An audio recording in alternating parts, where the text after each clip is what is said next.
Yeah, we're here 13 weeks until the Sun Run, so we thought we'd make our way to Rackets and Runners, where we are getting some basic running tips, especially for those who are running for the first time. Stay with us. We got those tips coming up next on BT. Yeah, and for many people, this really is the start of their training session. First of all, Allison here at Rackets and Runners. The last time I saw you, you didn't have this. When are you due? Actually, on Tuesday, the baby's coming. It's not gonna happen early, right? It might, I don't know. That'll be the viral video we're looking for. Anyways, thanks for joining us, and it's nice to see that you're still running and you're still working out, obviously. For anyone that is just starting running, what kind of tips do you have for them? Well, it's important that you're comfortable on your feet. So you're gonna wanna develop a walk program and feel like you're comfortable in that. And then you can go ahead and start adding in short bursts of running. So we always suggest if you're gonna be walking 2 minutes, you run 1 minute.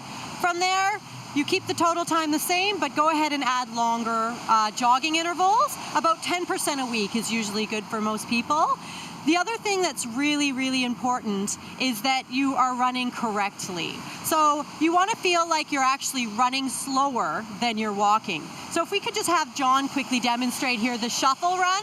So his feet stay very close together, he's very soft on the ground, and he's taking very quick strides. And so just by doing that, it's going to feel like we're going slower, but it might seem a bit more manageable to tackle something like... Absolutely, and it's just much easier on the body. To go faster, you just need to take bigger strides. So getting that high stride cadence is really important overall in the beginning. Plus, you're still going to be working your cardiovascular system much more than if you were walking. Wonderful. So. We're also going to be talking form coming up in the next segment. If you want to tackle the sessions that they have here at Rackets and Runners, people can still register until February 8th. More details at their website, racketsandrunners.ca. But I think I can handle the shuffle step, guys. That's about all I got in me right now, though.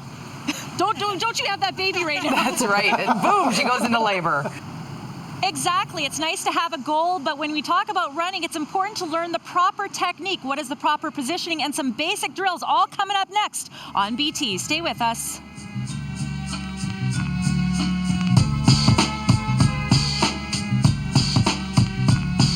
Yeah, thanks very much. We are here at Rackets and Runners on Oak Street, where we are getting people, Allison, ready to go for the Sun Run, and it can be done in a 13-week training period, but there are some basic techniques that we need to learn, and we've got a lot of runners. First of all, thanks for getting up early for us. Yay, everyone's bright and cheery, right? Of course, always. So what do we need to know first as far as technique? You have a simple exercise that people can do. Absolutely. It's very important that you let gravity assist you and that you stay very relaxed. So the group here is going to demonstrate the lean for you. So it's in a nice straight line. Your bum should stay with your body so that you're in a nice straight line there, as John's clearly demonstrating, and that just lets gravity assist you. At the same time, it keeps your legs underneath you. And what is important also that John is demonstrating is that his head is up and his eyes are on the horizon. If he looks down, he's going to end up punching, and then gravity is no longer going to be assisting him. And you know, we're all in a group like this because when people do take a clinic, these are basic techniques that they learn. So when we talk about actual positioning, is the purpose of that so that we're not sort of stiff and standing too upright? Yeah. Okay. It's about being relaxed and long and loose, and then again, you get a little fall going. So that's going to assist you and help you to stay relaxed and very efficient. The other thing he's going to be doing is driving his elbows straight back, a 90-degree bend in his elbows, and the elbows are just going to go straight back with that kind of momentum pushing him back, his elbows back, which is going to keep his chest open so he gets the most air possible, and it's going to help him move along a lot more efficiently. Now, we talked a little bit about the shuffle earlier. At what point can we increase speed, and how important is that pacing, or I guess the cadence? Well, it's at a more advanced speed. Right now we want to focus on keeping those steps very short and very relaxed and kind of fluttery. And then as he gets faster and faster and closer to achieving a faster goal pace, then he's going to open up his stride, but keeping it fast at the same Excellent. time. Well, group, we got to get you guys moving. We'll let you continue on with your run. For more details, by the way, on the clinic that they have here at Rackets and Runners, you can go to their website, racketsandrunners.ca. Michelle, coming up next, we're going to talk about Nordic walking and the technique behind that. And by the way, it's very efficient as far as energy burn. Well, we've been talking earlier about training for the Sun Run, and now we're taking it down, or so you might think, but Nordic walking has increased in popularity, and boy, you can get quite a workout. We're talking technique. Up next, Nordic walking.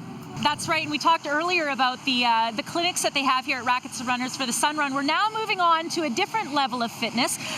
John, we're talking about Nordic walking. These are not just for skiing anymore. No, not at all. So obviously I've got some poles here. Why Nordic walking? What's so great about it? Nordic walking incorporates your upper body, helps you burn 20 to 46% more of your calories. Incorporates your arms so that you're using more of your muscles, up to 90% more.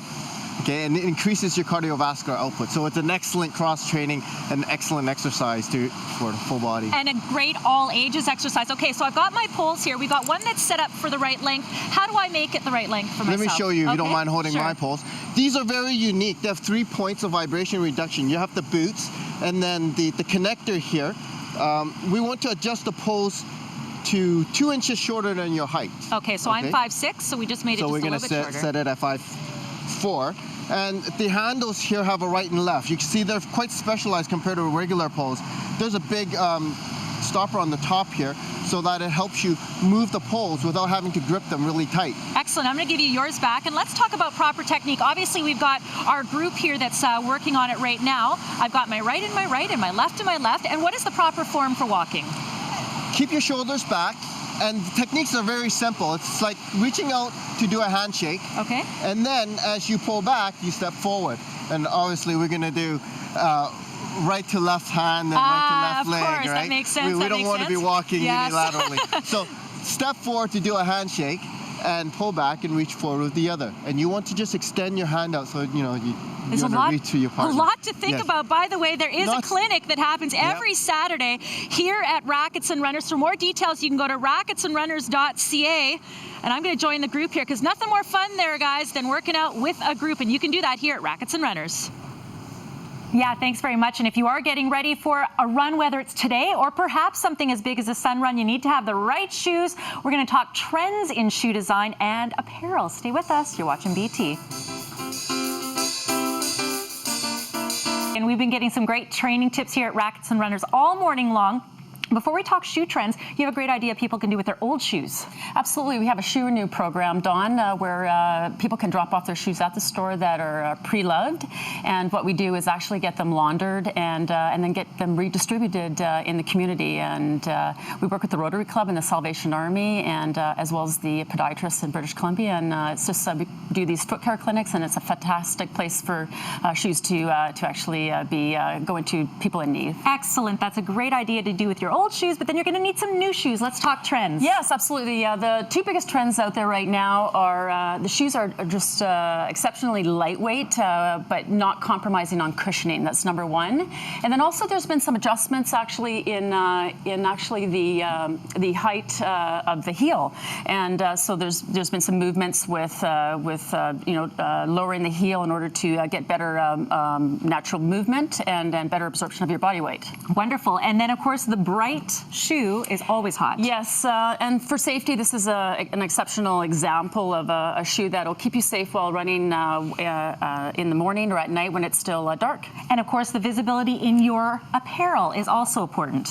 Yes, so with your outerwear, very, very important that you actually be seen to motorists, and we've got the high visibility jackets from New Balance that are a great example of that, as well as Segoy is making an exceptional product with high visibility and 360 so that motorists can see you at all times while you're running or walking on the road. Wonderful. We've run out of time, but Jody and Riaz, they also have the trends in the merino wool, which by the way is exceptional for running. You know what? For more details, why don't you just stop by Rackets and Runners? You can of course go to their website for more details on apparel, chatting about everything to do with running, Nordic walking. It's all been a great time. Thank you so much, Vanda. Thank you, Dawn.